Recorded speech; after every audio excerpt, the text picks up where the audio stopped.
ពេលដែលខ្ញុំទៅរៀននៅវៀតណាមខ្ញុំស្រឡាញ់ឡាន Volkswagen មួយខ្ញុំទៅមើលផងគេថាអ្នកឯងមិនមានលុយសមត្ថភាពនឹងទិញឡាននេះទេមនុស្សកើតចេញពីការឈឺចាប់បើសិនជាយើងឈឺចាប់យើងចង់បានរបស់ហ្នឹងត្រូវតែមានបំណងមួយយករបស់ហ្នឹងឲ្យបានពេលនោះខ្ញុំមានកំណត់ថាថ្ងៃណាមួយខ្ញុំនឹងបង្កើតសារមន្ទីរមួយនៅប្រទេសខ្ញុំឲ្យបានអញ្ចឹងកើតចេញពីការឈឺចាប់គេមើលងាយថាយើងគ្មានសមត្ថភាពនឹងទិញរថយន្តហ្នឹងនឹងទិញម៉ូតូហ្នឹងរបស់ប្រើប្រាស់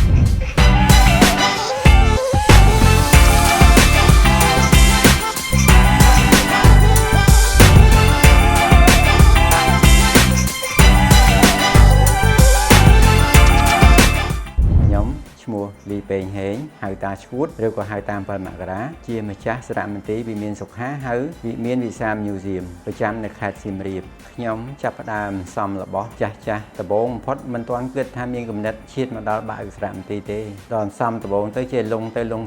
អស់រយៈពេល20ឆ្នាំជាងហើយខ្ញុំក៏បង្កើតសារមន្ទីរមួយនៅឯភ្នំពេញដាក់ថាសាលពិព័រណ៍វិមានសុខានៅក្នុងខណ្ឌសែនសុខសម័យនោះមិនទាន់មានមនុស្សច្រើនអញ្ចឹងទៅខ្ញុំក៏ដោះដូរពីភ្នំពេញមករស់នៅខេត្តសៀមរាបនៅឆ្នាំ2018ប៉ុន្តែមិនទាន់បានបើកទេនៅឆ្នាំ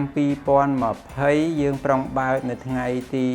13-14មេសាប៉ុន្តែអកុសលពេលនោះពិភពលោកជួបវិបត្តិកូវីដក៏អត់បានបើកតែសំណាងល្អនៅថ្ងៃ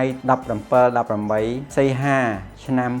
2020សម្ដេចតេជោបានអនុញ្ញាតឲ្យពលរដ្ឋទូទាំងប្រទេសឈប់សម្រាកសងនៅថ្ងៃចូលឆ្នាំ13-14-15មេសាវិញខ្ញុំក៏បានបើកដំណើរការសារមន្ទីរវិមានសុខានៅពេលនោះបើកបាន3ខែជួបវិបត្តិកូវីដម្ដងទៀតត្រូវបិទអស់រយៈពេល3ឆ្នាំចាប់កូវីដខាងសារមន្ទីរយើងទើបតែបើកដំណើរការឡើងវិញហើយខ្ញុំមានគំនិតបើកដំបូងចាប់ផ្ដើមសន្សំរបស់តាំងពីឆ្នាំ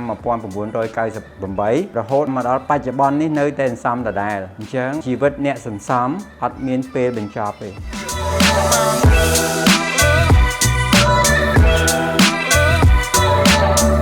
សារមន្ទីរវិមានសុខាតាំងរបស់មានម៉ូតូកង់ម៉ាស៊ីនឡានវិទ្យុម៉ាញ៉េទូរទស្សន៍គ្រឿងបំពងសំឡេងផ្សេងទៀតហើយនាឡិកានិងម៉ាស៊ីនថតអញ្ចឹងនៅមានរបស់ច្រើនទៀតដែលយើងអត់អាចរៀបរាប់បានក្នុងមួយមុខវាមានច្រើនអញ្ចឹងរបស់ខ្លះយើងអត់មានទីតាំងដាក់ឯងរាល់ថ្ងៃនេះយើងដាក់រួមគ្នាទាំងអស់អត់បានបែងចែកអាគារមួយសម្រាប់ដាក់លុយអាគារមួយសម្រាប់ដាក់ម៉ាស៊ីនថតអាគារមួយសម្រាប់ដាក់ម៉ូតូអត់ទេរាល់ថ្ងៃនេះយើងដាក់វល់ចូលគ្នាទាំងអស់ឲ្យថាផ្ទះតែមួយយើងដាក់របស់រួមនៅក្នុងនឹងតែម្ដងគណិតដំបងដែលសំនេះកើតចេញពីការស្រឡាញ់បើមានការស្រឡាញ់ហើយចូលចិត្តហើយទោះជាមិនមានលុយកាក់មនុស្សយើងម្នាក់មានអារម្មណ៍មួយដោតថាត្រូវតែយករបស់ហ្នឹងឲ្យបានអញ្ចឹងនៅពេលដែលខ្ញុំទៅរៀននៅវៀតណាមខ្ញុំស្រឡាញ់ឡាន Volkswagen មួយខ្ញុំទៅមើលផងគេថាអ្នកឯងមិនមានសមត្ថភាពនឹងទិញឡាននេះទេជាយើងឈឺចាប់យើងចង់បានរបស់ហ្នឹងត្រូវតែមានបំណងមួយយករបស់ហ្នឹងឲ្យបានពេលនោះខ្ញុំមានកំណត់ថាត្រូវធ្វើម៉េចថ្ងៃណាមួយខ្ញុំនឹងបង្កើតសារមន្ទីរមួយនៅប្រទេសខ្ញុំឲ្យបានអញ្ចឹងកើតចេញពីការឈឺចាប់គេមើលងាយគេថាយើងគ្មានសមត្ថភាពនឹងទិញរថយន្តហ្នឹងនឹងទិញម៉ូតូហ្នឹងរបស់ប្រើប្រាស់ហ្នឹងខ្ញុំត្រឡប់ពីក្រៅប្រទេសមកវិញខ្ញុំនឹងប្រមូលរបស់ហ្នឹងធ្វើជាសារមន្ទីរមួយសម្រាប់មុខមាត់ជាតិខ្ញុំឆ្នាំ79មកដល់បច្ចុប្បន្នអញ្ចឹង40ឆ្នាំជាងកម្ពុជាយើងអត់ដែលមានសារមន្ទីរបែបនេះទេយើងទៅប្រទេសគេមានអ្នកសន្សំរបស់ចាស់គេច្រើនហើយយើងមានតែមានតិចតួចនៅមានកម្រិតនៅឡើយត្រង់ហ្នឹងហើយខ្ញុំក៏បង្កើតសារមន្ទីរនេះឡើងដើម្បីចូលរួមចំណែកដល់វិស័យទេសចរចូលរួមចំណែកក្នុងរដ្ឋាភិបាលផ្សព្វផ្សាយពីវិស័យទេសចរនៅខេត្តសៀមរាប Then my father say I'm crazy why buy this car He said crazy នៅពេលដែលខ្ញុំបើកសារមន្ទីរនេះឡើងចំវិបត្តិពិភពលោកគឺជំងឺរាលដាលកូវីដអញ្ចឹងយើងបើកបាន3ខែគត់យើងបិទ3ឆ្នាំរហូតដល់បច្ចុប្បន្នយើងចាប់ផ្ដើមបើកឡើងវិញពេលបើកឡើងវិញវិស័យទេសចរនៅកម្ពុជានៅទូទាំងពិភពលោកគឺធ្លាក់ចុះមិនអាចប៉ាន់ស្មានបានអញ្ចឹងក្នុងនាមខ្ញុំជាម្ចាស់សារមន្ទីរនៅទីនេះតែងតែគិតប្រឹងប្រែងតស៊ូទោះជាលំបាកយ៉ាងណាក៏យើងត្រូវតែប្រឹងប្រែងដែរតែក៏សំណូមពរឲ្យក្រសួងពាក់ព័ន្ធនិងរដ្ឋាភិបាលជួយផ្សព្វផ្សាយវិស័យមួយនេះហើយក៏ជាផលិតផលថ្មីផ្នែកវិស័យទេសចរអញ្ចឹងសំណូមពរទៀតទីនេះក៏អាចស្រូបទាញភ្ញៀវទេសចរក្រៅពីប្រាសាទគាត់អាចសល់ពេលគាត់អាចមកទស្សនានៅទីនេះបាន នៅទីនេះភាពតាក់ទាញដែលកន្លែងផ្សេងមិនអាចមានកន្លែងយើងនេះវាមានតែមួយគត់នៅព្រះរាជាណាចក្រកម្ពុជាអញ្ចឹងជនបរទេសដែលគាត់មកលេងទីនេះគាត់តែងតែនិយាយភាសាអង់គ្លេសគាត់ថា amazing កន្លែងនេះជាកន្លែងអស្ចារ្យមួយបណ្ដុំនៃវត្ថុចាស់ទូទាំងពិភពលោកនៅព្រះរាជាណាចក្រកម្ពុជាមានតែមួយកន្លែងគត់ប្រចាំនៅខេត្តសៀមរាបអញ្ចឹងគាត់តែងតែជួយផុសនៅក្នុង Google Map ផុសនៅក្នុង TripAdvisor ដើម្បីជួយផ្សព្វផ្សាយកន្លែងហ្នឹងដែរជួនបរទេសមួយចំនួនគាត់ក៏មកជួយយើងជនជាតិយើងក៏ជួយដូចគ្នារបស់ដែលយើងcollectនេះវាមានក្នុងស្រុកផងក្រៅស្រុកផងអញ្ចឹងយើងថា50-50ហើយប្រទេសយើងមានប្រទេសច្រើនប្រទេសលោកខាងលិចមាននៅអឺរ៉ុបមាននៅអាស៊ីអញ្ចឹងនៅក្នុងស្រុកយើងមានចំនួនសល់ពីសង្គ្រាមជាពិសេសនៅកម្ពុជាយើងតែងតែស្គាល់ជាងគេគឺ Mobilet និង Solix ដោយសារសម័យសម្ដេចសៀនុបាននាំចូលរបស់នឹងមកច្រើនប្រើនៅកម្ពុជាអញ្ចឹង Solix និង Mobilet នៅកន្លែងខ្ញុំវាមានច្រើន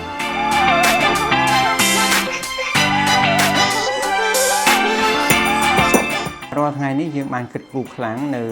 វិស័យទេសចរពាក់ព័ន្ធនឹង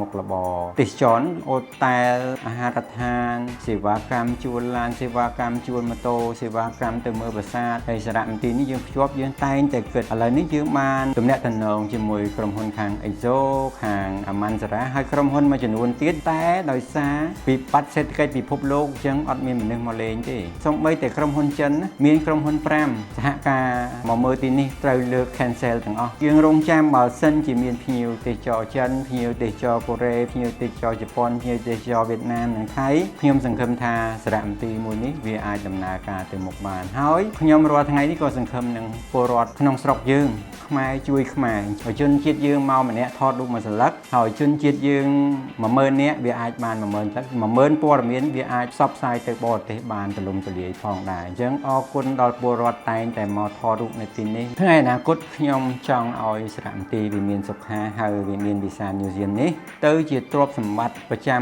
ព្រះរាជាណាចក្រកម្ពុជាមួយដែលយើងទុកស្នាដៃនេះឲ្យកូនខ្មែរយើងបើខ្ញុំមិនបង្កើតសារមន្ទីរនេះឡើងជនជាតិខ្មែរយើងមិនអាចស្គាល់ហើយអញ្ចឹងយើងត្រូវតែធ្វើម៉េចតែងតែទិញរបស់ថែមដាក់បញ្ចូលដើម្បីបង្កើនទៅមុខដើម្បីទាក់ទាញភ្ញៀវទេសចរជាតិនិងអន្តរជាតិអញ្ចឹងយើងតែងតែគិតថាទីនេះថ្ងៃក្រោយជាទ្រព្យសម្បត្តិផុតជាតិខ្ញុំមួយវាមានសុខាក្រៅពីសារមន្ទីរកន្លែងថតរូបកន្លែងមកទស្សនារបស់ចាស់ៗគឺមានហាងកាហ្វេមួយដាក់ Museum កាហ្វេហើយទីនេះក៏ផ្ដល់សេវាកម្មផ្នែកថតរូបអនុស្សាវរីយ៍ផងដែរ